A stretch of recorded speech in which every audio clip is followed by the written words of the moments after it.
Alright everybody, next game at the North America qualifier for Enter the Storm has all started, and well, the draft has started. Cognitive versus Team Blaze. Battlefield of Eternity is the map, and a very, very fast ban on Zagara by Cognitive. She was basically pushing the entire time in the last game that Team Blaze played, and they are true to their Tyrande ban. They want to make sure that there's very little snipe combo. And for now, we could see that Khaldor's first, which is still a very, very high priority pick on basically all of the servers right now, threw out Heroes of the Storm, so that could be happening just now. But there are a few other heroes that you could really try and focus upon. When we're talking about Battlefield of Eternity, we can see so many different things. I mean, we've oftentimes seen an ETC picked early, an Uther being picked early. There's a couple of damage dealers that you might want to try and go for as well. Vision in here is pretty popular. This is one of the reasons why Zagara is actually banned out at this point, because he's just so strong when it comes to vision in general.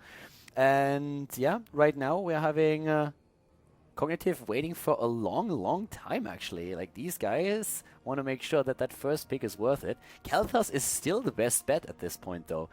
I mean, of course, you could see that ETC, Divine Shield, if your opponent has a double pick available to them, and that might be the reason why Cognitive is actually going for an ETC pick, but that now allows Blaze to go for the Khaldor. So, yeah.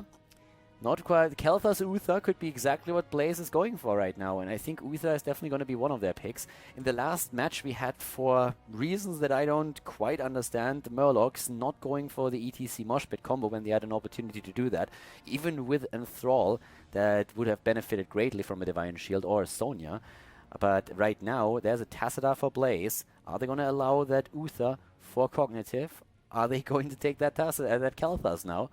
It's interesting to not see Khaldor's taking it. He's actually great on Battlefield of Eternity. You can really zone with the Phoenix quite a bit and can put extra damage on the opponent's Immortal, also with the Flame Strike and with the Living Bones from a safe distance, so it's not really a big deal to you if you can try and zone out your opponent a bit. Magic Fan, thanks bro. Thanks for the support there. I really have to make sure that I just like make that a little bit louder, because I don't really get those too much. Jaina Chibi. Jaina Chibi, please. Not no much worries, time dude. to watch your stream this past month, but keep up the good work and get to stream the major tourneys. Not very impressed by the ESL casting team.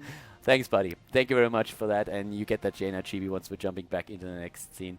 But yeah, we have Reyna and Tassadar taken. Very interesting that Khaldor's and Uther were both ignored here. For Cognitive, that's the opportunity to take Uther together with an ETC. Reyna, Tassadar. I mean, on this map, you have with Tassadar a fair amount of vision, especially now that Zagara is being banned out. Of course, you have also the potential to go into a Sonya then later on and help out with the Tassadar shield, going for the Legion Plasma on level 4 and then the Color's Embrace on level 7. Cognitive, on the other hand, I mean, they started with an ETC. There's the Uther. That was to be expected. Khaldor's would be my personal pick at this moment, because I still feel like he's a great hero, and not only in Heroes of the Storm in general, but on this map in particular, for the reasons that I mentioned earlier. Even if you're staying a bit more passive, you can still do a lot of damage to the Immortal with Khaldor's, or you can at least zone the opponent out. But they can start with a few other heroes here as well. I mean, that ETC Uther combo gives them already a lot of options of what they can do. Jaina, for example, would be a great damage dealer as well if you're trying to burst damage in, and that's exactly what they are doing right now, because they say, hey, listen up, we're going to go into ETC Uther Jaina, we're going to move in, try to get that Mosh Pit, uninterruptible thanks to Divine Shield, and Jaina with a Ring of Frost with like it doesn't really matter, a Cone of Cold, Blizzard can really put the damage in. Blaze, on the other hand, they have now an opportunity to ban out a hero. And when looking at the setup for Cognitive, the one thing that I feel they're still lacking a bit is a second tank at the front line. And that's where Blaze can really now think about which tank they ban out the Zeratul again. We already saw a Zeratul ban in the last game. Zeratul is not really all too popular in Europe right now, and to be honest, in all the NA tournaments that I've casted, I haven't really seen him played too much. Occasionally. Every now and then a Zeratul came in to play, but this is a very heavy focus on Zeratul bans that we've seen so far in the tournament. I mean, we've just started with just in the second round. It's interesting to see that. There's the Muradin ban, so banning out a few of the frontliners. That's pretty solid. I could have seen a Khaldor's ban, to be absolutely frank with you. It's like mind-blowing to me that in some of these games we're having a Khaldor's ban super early in the game, or even like banned or first picked, and right now he is completely ignored. I mean, Blaze is having with Reyna a solid damage dealer for single target DPS, and they have Tassadar as well, but they can definitely throw a Khaldor's into the mix, play a solo tank at the front line, maybe a Johanna, and then try to get another healer that helps out Tassadar, like Brightwing for example. or even it doesn't really matter like what you go for. You can combo Malfurion as well with Tassadar. They have their first tank already, which is in this case Leoric. It's actually the first time that we're seeing Leoric today, which is damn cool. I like it. I mean, the diversity that we have in the picks and everything is currently like really a lot of fun to observe. But now still that question, are you going to go for that Kalthas, yes or no? There are a lot of heroes that you can take on Battlefield of Eternity that give you a lot of value. I mean, we've even seen Abathar plays, for example, already. There's the Charism for the heals. No last pick just yet. And Cognitive. Now, this is going to be a very interesting move, because at this point, they have with an ETC, Uther and Jaina, a very solid setup, and they can add nearly anything to this. This lineup is going to be great whatever they do. They could combo a Vala with this if they wanted to. They can go into like a false stat play if they want to put pressure on Leoric and have the movements on the map. They can add another tank here. Could, for example, decide to just simply also use a Tyrell with it. A Nubarak would even work since you can just like go into the mosh pit, knock these heroes up, get another stun in, get a CC chain going. So in Arthur's with Lockdown and Howling Blast, they use the Abathar. I've just pointed out that we've seen him earlier today, and they go for him, and it works perfectly well with them. It really works so well, because they have now even more burst damage on that Jaina copy. If ETC gets that mosh pit off with an Uther, this is like destroying stuff. I mean, there's not even going to be anything left to even identify who died there. If both of these Jainas are going to get the Blizzard in an ETC with an uninterruptible mosh pit because of that Uther is going to make that happen. And they finish it off with an Illidan to put even more pressure into the backline. And especially on Reyna, is not really in a position where he has an escape. And there's very few stuns. I mean, there's nothing really that can hurt Illidan, right? Where is the stun? There's nothing. So Blaze has to think about at least putting one stun in. I'm wondering, like in the old days, he would have chosen a Nubarak right now to at least get rid of that Divine Shield and make sure that Uther is not able to put that on Illidan here. But right now you have bigger problems than that, because Uther can drop that on ETC if he wants to. He can use it for Illidan. You have Abathar with a symbiote that he can use there. And Team Blaze is probably really thinking about how they can counter Illidan. I mean, he could use Sylvanas, I suppose, and really try to play with her and go for the silence against Illidan. But if Sylvanas really fits into the combo here, that's a completely different question. You're running a Leoric so far solo, and that is possible. But you would like probably to have a bit more the front line, something that can really start zoning and peeling for the rest of the team when Illidan starts jumping in. And that Sylvanas is not really a hero that has written peel all over her. So, they go for the Sylvanas regardless. They go for that silence. I mean, I've been thinking about her, but I really felt like they need something else that has a bit more pressure against Illidan. Sylvanas is going to be great for that silence. So in that regard, she is a good pick. But I love the setup for Cognitive. I really, really like that draft. It's incredibly powerful. You could have switched out that Illidan for a few other heroes, but overall, I have to say, I like the draft that they have. They have so many combo potentials here with the copy on Jaina, the copy on Illidan, Divine Shield on ETC, Divine Shield on Illidan. Like, all these things that they can currently run here are very powerful, and Blaze is going to have a tough time, I think. Battlefield of Eternity is the map, and we're going to jump in right away to find out which team is going to take it out. Our next game has started, and we have Cognitive going up against Team Blaze now, ladies and gentlemen, here at the North American end of the Storm qualifier. To the left side of the map, it is Cognitive with Hospital on Jaina. We have Ayakona on Uther. As you can see right now, Illidan is played by Glorang. We have Syracuse on Abathar and Skylar on ETC. To the right side of the map, Rafflecopter on Reyna. We're having you on Charism, Battery on Leoric, Jason on Tassadar, and Cladeus on Sylvanas. This is going to be a pretty fun game. It's absolutely mind-boggling to me that we do not see Kalthas picked or banned. I don't even remember when was the last time that happened. I kind of like what we're seeing on the side of Team Cognitive, though. That combo that they have makes a lot of sense, and them running a Jaina is absolutely perfect. So Jaina is much, much better for them than a Kalthas would have been. They want to try and go for that burst damage that Jaina provides, and with that Abathar copy, of course, they can get that Blizzard in even 4 times, which is going to be amazing if they hit that uninterruptible mosh pit thanks to ETC and Blizzard. So a very cool setup that we are currently seeing on their side. When we're looking then again on the side of Team Blaze, they are running this with the Sylvanas to count out that Illidan a bit, which rounded things up for Team Cognitive. And we're also having them with Reyna for the damage. Tassadar and Karazim are trying to go for the heals. And we have a solo Leoric trying to make sure that they are not going to go down here, that they have at the front line somebody who can really tank the damage. And one of the biggest attributes of him is of course that trade, so he's going to be back in these fights even after he died immediately. It's a pretty cool setup here overall in general. We have the Barb Shot taken on level 1 for Sylvanas, as you can see here. Seasoned Marksman for Reyna. And at the same time now we are having on level 1 Reach taken. So if you play with a melee assassin like Illidan that is prone to jump into the backline of your opponent, you want to have that safe distance, and Reach is great for that, to make sure that Illidan is not just suddenly outside of the reach of your skills.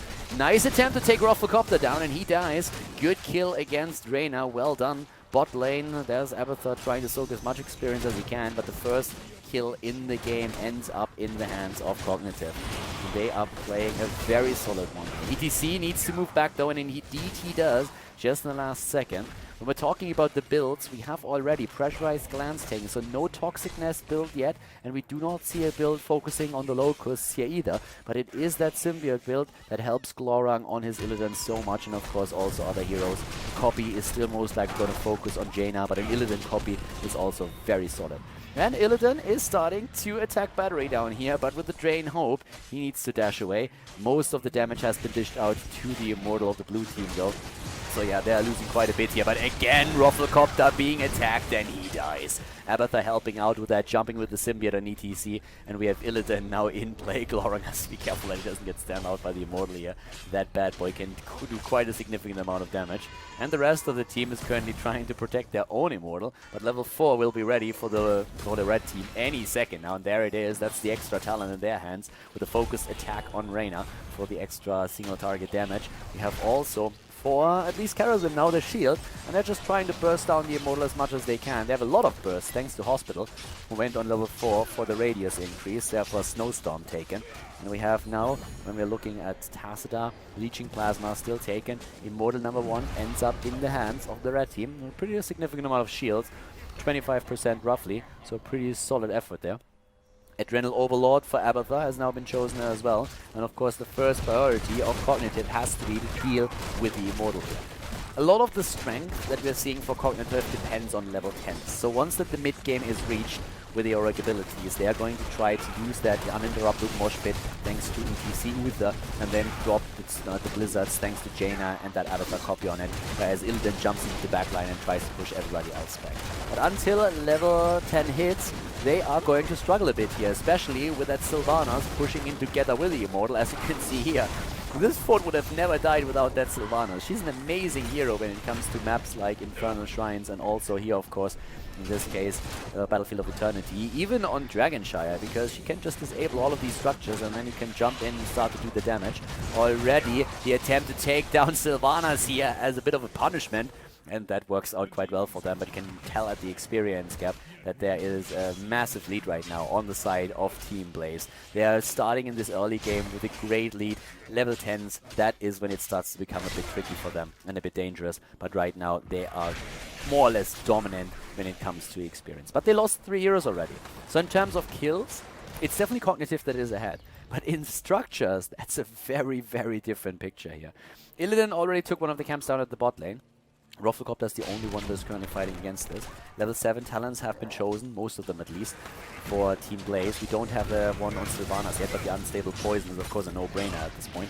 We're also seeing for Leoric the paralyzing range of the potential Ghastly Reach. And there is now also Kala's Embrace, finally taken, level 7 with a Frostbitten, with a first aid.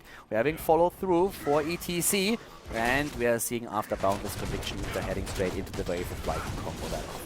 Pretty solid ones, and also here the Vile Nest now taken, so even that slow that Abathur can bring to the table, not going into the Needles line, which is one of the talents that has, for the Abathur builds of old, been the prioritized talent since they were trying to go for the maximum amount of damage. We still have a slight lead in experience here for the red team, but the blue team is starting to get a little bit of traction here, I want to say. They're starting to defend against what's happening here. Abathur, of course, is on the map and soaking not only with his body, but also soaking at the bot lane with his Symbiote. We have another Immortal announced, and we still don't have level 10s. Keep that in mind. These are so important when we're talking about Cognitive's position here. they are most likely going to lose a bit more than only the few structures that they suffered so far. I'm liking that move by Glorong on the other hand though. He moves straight into the Bruiser camp because they know that this would be great for them, but Battery is there. Can they go for it? Well, they don't even try. They saw what was going on though, and already the attack with the help of the Immortal is starting to go in, and of course now that the Bruiser camp is pushing the bot lane, they are going to attempt to drag this fight out for as long as possible. They jump in against Charism already, and Glorong gets healed. Abathar, of course, helping him out as well with the Symbiote. Battery with the Drain Hope against ETC. And down at the bot lane, we have that Bruiser camp starting to do a bit of work. Level 9 is very, very close now for the opponent. Oh, Reyna, on the other hand, is well far out of position, but the kill against Abathar at the bot lane first. Here comes the jump against Reyna. It's a 4 versus 4. Job well done, and now Illidan is starting to gain a bit of momentum. Bot lane, that's where we're having Jason trying to defend the camp here. That, of course, puts them with a numerical advantage into the mid lane, the blue team, that is. And Abathar is going to be back in the middle of the fight once that he spawns on the map. But just look at the experience at this point. Level 10s any second right now. Illidan is being jumped up at the top. He needs to move away, and thanks to the face melt of ETC, he is able to escape. Ayakona with a wave of light trying to help his allies out, but now the level 10 is imminent on the side of Team Blaze, and that is going to give them a huge advantage for this Immortal that we are seeing now on the map. And it is going to be a bit brutal, to be honest with you. I mean, we have the Force Wall, Hyperion, 7-sided strike, and it is so typical on the North American server. I love the March of the Black King here. Oftentimes on an A we're still seeing Entomb being used, but especially in this case I feel like you get a lot more out of the March of the Black King. It gives you a lot of self-sustain during these fights, and with a solo Leoric at the front line, it's a very cool talent to have. But just look at how big the shield is going to be for this Immortal. This is absolutely insane right now. This is a massive, massive push, and that's going to take down at least the fort, if not more than that. Because keep Sylvanas in mind. She is now in a position where she can simply just like disable everything. They're going to drop that 40 before they are there. And it's level 10s. It's all that snowball process that we have in the early game. The level 10 abilities are so crucial for the entire setup that Cognitive is running here. And they're just simply falling too far behind right now. They need to somehow try and stay at roughly even experience. ETC is already setting up a trap so that he can mosh pit in, and Uther is going to wait for the Divine Shield. But Illidan needs to move back, and he needs to hurry. Here are the heroic abilities. The keep is going to be attacked soon. No Ring of Frost, it's the Water Elemental. Illidan, everybody's there. ETC wants to go in, and that is the worst mosh pit that I've ever seen. Oh my god, that is still the kill against Sylvanas though. Can they snowball it from here? Again, Abathar is going to have, and they're jumping in with a double Jaina, and of course the Illidan too, they go for Reyna, and Rufflecopter dies. It's a double kill. ETC is down as well, but so is that keep. The Immortal went straight through it, but over here we could see even maybe a kill against Charism. That was more or less a disaster for Cognitive. Yeah, they get 2 kills out of this, but they lose ETC and they lose the keep.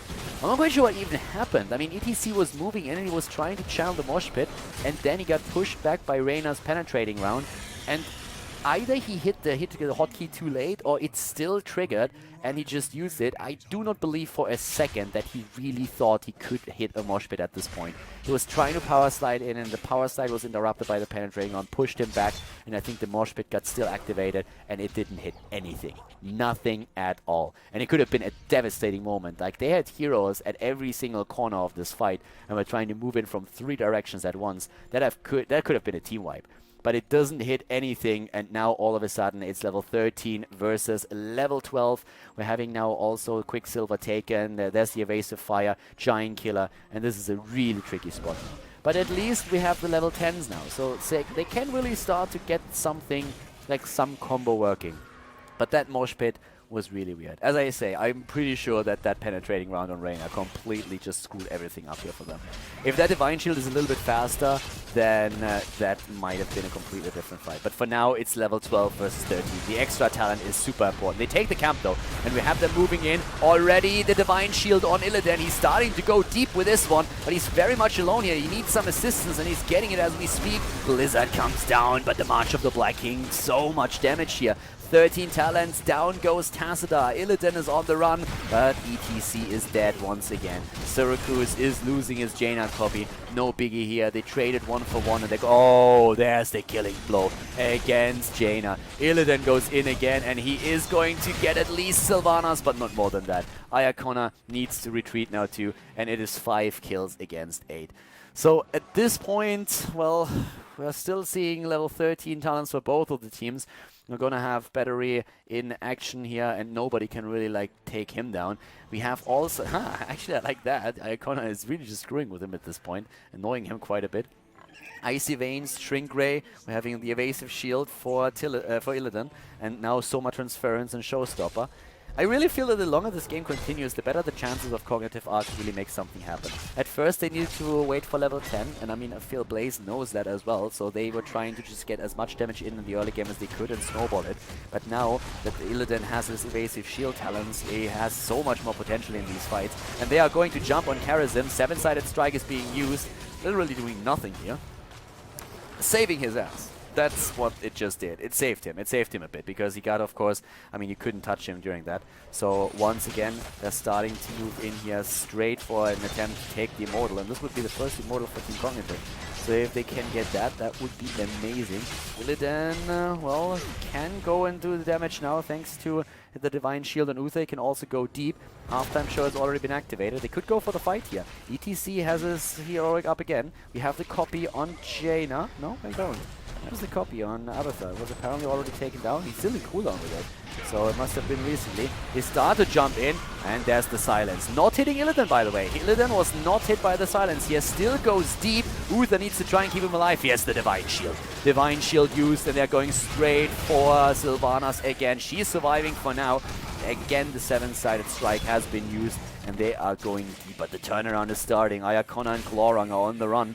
Skaldor still has that ETC Mosh Pit already. Hasn't used it yet. Here we go! And he uses it! Mosh Pit Party! And the kill against Sylvanas. The kill against Karazim. But Illidan and ETC are also falling. It is that Blizzard, and it does so much damage. They take down Leoric, but they lose Jaina. This is just blow for blow the entire time. One hero down. Can they go for Tassadar? What? If they can take him down, that would be amazing. But Iacona is the only one that is alive, together, of course, with Abathar. But, well, they can't really do too much here. Then again, we're going to see Illidan back in just another 10 seconds. But this Immortal is, of course, going to be the big deal. We're going to see a stun into a stun. Iacona with Abathar head. Battery is nearly back, though. The level 16s are so close now also for Team Blaze. What a game here already. I mean, this game is really starting to be a lot of fun. 8 kills against 11. And I mean, if you just look at the kill count, then Cognitive is so far ahead. But then you look at the structures on the map and you realize that they are falling farther and farther behind. Especially, of course, since they keeps us slowly being destroyed. And also, they are just running out of time and out of space. There's level 16 now against them. And yeah, that trap attempt here is not too bad, but they need something, and I'm not quite sure if they can get that right now. Illidan is moving away. Iacona, there's Glorung. Glorung, silence has been hit, and he gets away, at least for now. But of course, that Immortal is the one thing that they really have to bother with. Oh, Hospital. Oh, dude, you're the wrong end of that fight. But here comes again the battle on top of the Immortal, though. And with 16 talents against 13 talents, we all know how that's most likely going to end. We have now Bullseye taken for Reyna. We are seeing, of course, the Circle of Life here together with the Renewed Swing and Dimensional Warp plus the Cold Embrace. And they are just moving in against the keep now. And everybody on the side of Cognitive is desperately trying to somehow flank someone, take someone down, but now the last keep has been destroyed and they are getting pushed hard. They don't have the level 16 talent and they really need it right now. There comes the pressure against ETC! And he slides away in the last second, but once again we have a Blizzard in the back line. From the side they're engaging, but that Immortal is still doing damage against the core. The core is starting to drop here. Level 16 talents are ready now. This is the one chance that they have. Mosh Pit against 2 heroes. That's all that they get for now. Sylvanas is about to be taken out here. Uther already dead, 9% on the core, and Team Blaze is advancing. 10 kills against 11. They win the match against Cognitive and advance at the end of the Storm North America qualifier.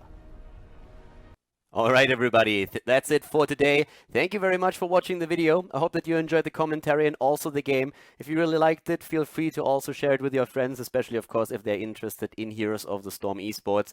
And if you like the video, then also hit that thumbs up button on YouTube. And if you want to support the channel and myself, then you can subscribe to the channel if you haven't done that yet. Thanks again for watching today. I really hope that you enjoyed the show. It was a pleasure casting for you. And I hope to see you guys next time with more Heroes of the Storm here on KhaldorTV.